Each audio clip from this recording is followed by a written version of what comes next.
ओम शांति। 15/4/24 की वाणी है। मीठे बच्चे, यह संगम युग उत्तम से उत्तम बनने का युग है। इसमें ही तुम्हें पतित से पावन दुनिया बनानी है। प्रश्न: अंतिम दर्दनाक सीन को देखने के लिए मजबूती किस आधार पर आएगी? उत्तर: शरीर का बाहर निकालते जाओ। अंतिम सीन बहुत कड़ी है।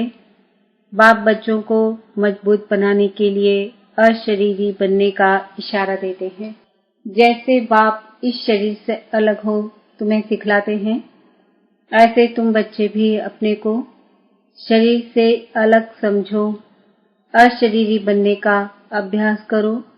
बुद्धि में रहे कि अब घर जाना है। ओम शांति। मीठे मीठे रूहानी बच्चे हैं तो जिस्म के साथ, बाप भी अभी जिस्म के साथ है।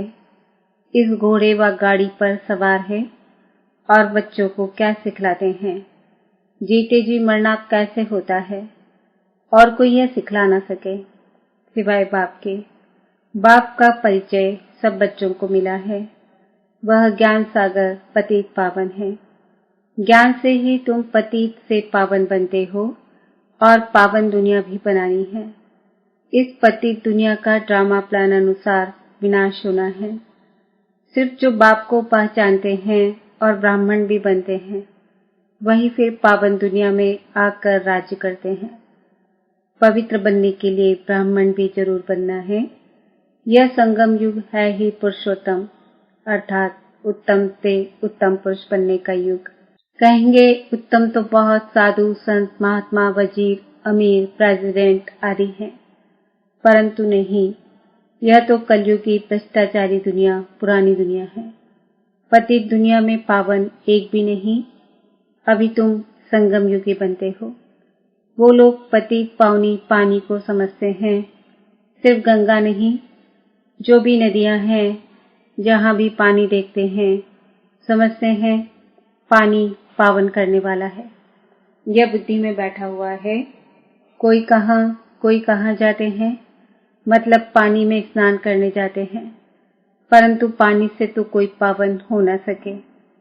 अगर पानी में स्नान करने से पावन हो जाते, फिर तो इस समय सारी सृष्टि पावन होती।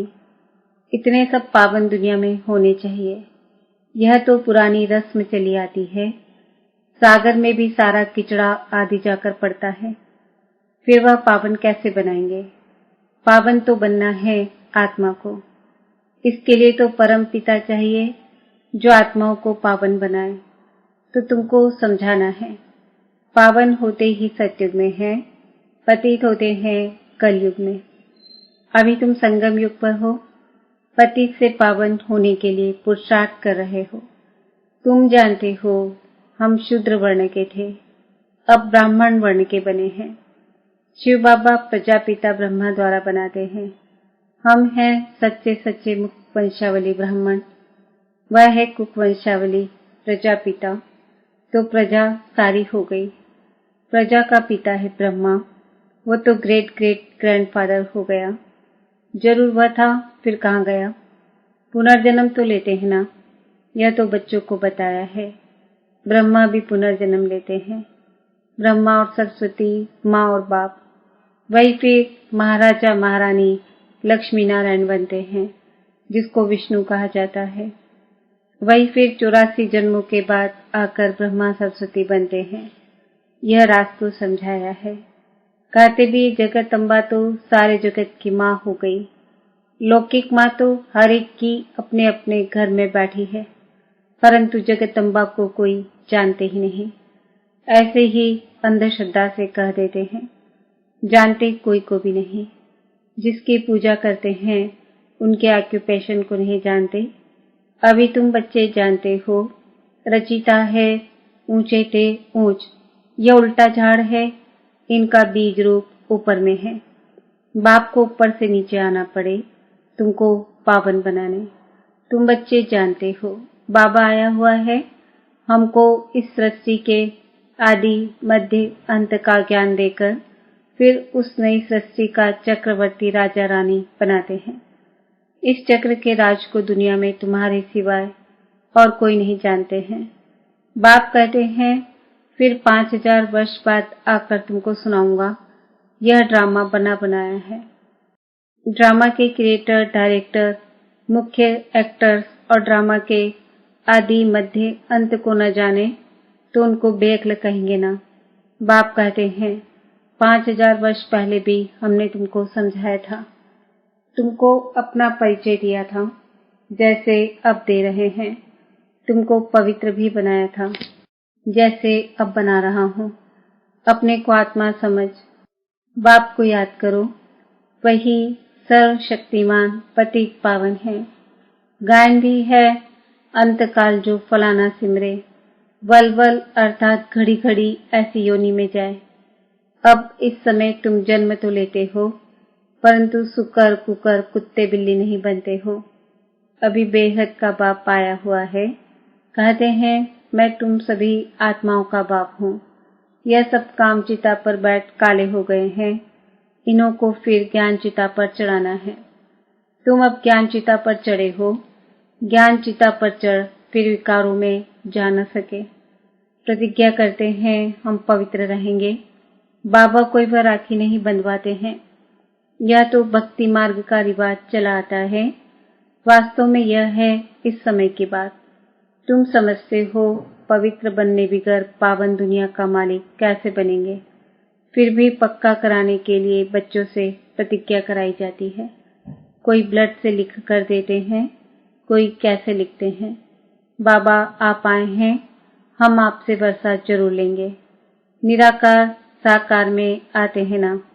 जैसे बाप परमधाम से उतरते हैं, वैसे तुम आत्माएं भी उतरती हो, ऊपर से नीचे आती हो पाठ बजाने। यह तुम समझते हो, यह सुख और दुख का खेल है। आधा कल्प सुख, आधा कल्प दुख। बाप समझाते हैं 3/4 से भी तुम जास्ती सुख भोगते हो। आधा कल्प के बाद भी तुम धनवान थे। कितने बड़े मंदिर आदि बनवाते हैं। दुख तो पीछे होता है, जब बिल्कुल तमो प्रधान भक्ति बन जाती है। बाप ने समझाया है तुम पहले पहले अव्यभिचारी भक्त थे, सिर्फ एक की भक्ति करते थे। जो बाप तुमको देवता बनाते हैं, सुखधाम ले जाते हैं, उनकी ही तुम पूजा करते थे। फिर बाद में व्यभिचारी भक्ति शुरू होती है। पहले एक की पूजा, फिर देवताओं की पूजा करते थे। अभी तो 5 भूतों के बने हुए शरीरों की पूजा करते हैं। चैतन्य की भी तो जड़ की भी पूजा करते हैं। 5 तत्वों के बने हुए शरीर को देवताओं से भी ऊंच समझते हैं। देवताओं को तो सिर्फ ब्राह्मण हाथ लगाते हैं। तुम्हारे तो ढेर के ढेर गुरु लोग हैं। यह बाप बैठ बताते हैं। दादा भी कहते हैं हमने भी सब कुछ किया, भिन्न भिन्न हठ योग आदि, कान नाक मोड़ना आदि सब कुछ किया। आखिर सब कुछ छोड़ देना पड़े। वह धंधा करे या यह धंधा करे। सुस्ती आती रहती थी, तंग हो जाता था। प्राणायाम आदि सीखने में बड़ी तकलीफ होती है। आधा कल भक्ति मार्ग में थे, अभी मालूम पड़ता है। बाप बिल्कुल एक्यूरेट बताते हैं। वह कहते हैं भक्ति परंपरा से चली आती है। अब सतयुग में भक्ति कहाँ से आई? मनुष्य बिल्कुल समझते नहीं, मूढ़ बुद्धि है ना। सतयुग में तो ऐसे नहीं कहेंगे। बाप कहते हैं मैं हर 5000 वर्ष बाद आता हूँ। शरीर भी उनका लेता हूँ जो अपने जन्मों को नहीं जानते हैं। यही नंबर 1 जो सुंदर था, वही अब श्याम बन गया है। आत्मा भिन्न भिन्न शरीर धारण करती है। तो बाप कहते हैं जिसमें मैं प्रवेश करता हूँ उसमें भी बैठा हूँ। क्या सिखलाने? जीते जी मरना। इस दुनिया से तो मरना है ना। अभी तुमको पवित्र होकर मरना है। मेरा पाठ ही पावन बनाने का है। तुम भारतवासी बुलाते ही हो, है पतित पावन। और कोई ऐसे नहीं कहते है लिबरेटर, दुख की दुनिया से छुड़ाने के लिए आओ। सब मुक्ति धाम में जाने के लिए ही मेहनत करते हैं। तुम बच्चे फिर पुरुषार्थ करते हो सुखधाम के लिए। वह है प्रवृत्ति मार्ग वालों के लिए। तुम जानते हो हम प्रवृत्ति मार्ग वाले पवित्र थे, फिर अपवित्र बने। प्रवृत्ति मार्ग वालों का काम निवृत्ति मार्ग वाले कर न सके। यज्ञ तप दान आदि सब प्रवृत्ति मार्ग वाले करते हैं। तुम अभी फेल करते हो कि अभी हम सबको जानते हैं। शिव बाबा हम सबको घर बैठा पढ़ा रहे हैं। बेहद का बाप बेहद का सुख देने वाला है। उनसे तुम बहुत समय के बाद मिलते हो तो प्रेम के आंसू आते हैं। बाबा कहने से ही रोमांच खड़े हो जाते हैं। ओहो, बाबा आया है हम बच्चों की सर्विस में। बाबा हमको इस पढ़ाई से गुलगुल बना कर ले जाते हैं। इस गंदी छीछी दुनिया से हमको ले जाएंगे अपने साथ। भक्ति मार्ग में तुम्हारी आत्मा कहती थी, बाबा आप आएंगे तो हम वारी जाएंगे, हम आपके ही बनेंगे, दूसरा कोई नहीं। नंबरवार तो है ही, सबका अपना अपना पार्ट है। कोई तो बाप को बहुत प्यार करते हैं जो स्वर्ग का वर्षा देते हैं। सतयुग में रोने का नाम नहीं होता, यहाँ तो कितना रोते हैं। जब स्वर्ग में गया तो फिर रोना क्यों चाहिए और ही बाजा बजाना चाहिए। वहां तो बाजा बजाते हैं, खुशी से शरीर छोड़ देते हैं।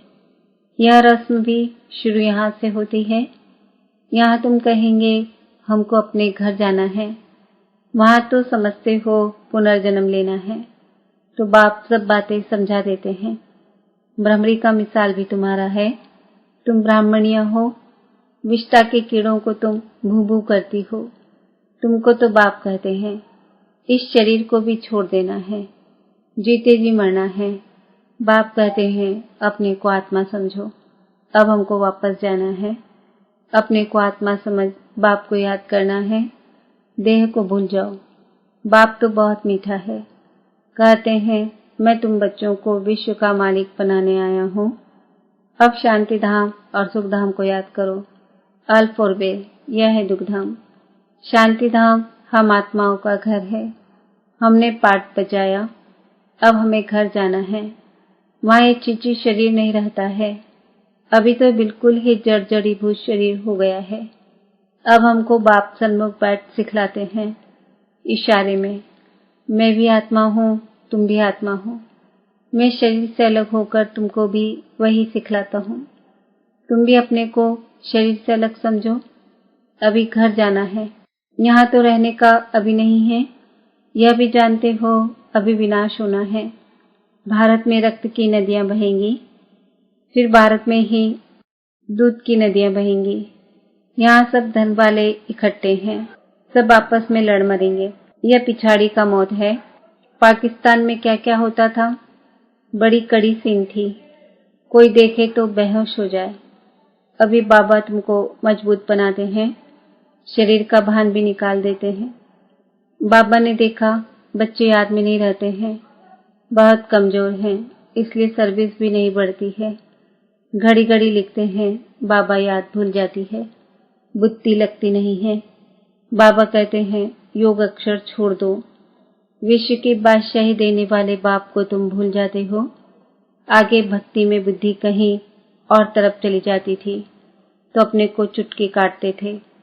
बाबा कहते तुम आत्मा अविनाशी हो, सिर्फ तुम पावन और पतित बनते हो, बाकी आत्मा कोई छोटी बड़ी नहीं होती है। अच्छा, मीठे मीठे से खिलते बच्चों प्रति माता पिता बाप दादा का याद प्यार, गुड मॉर्निंग।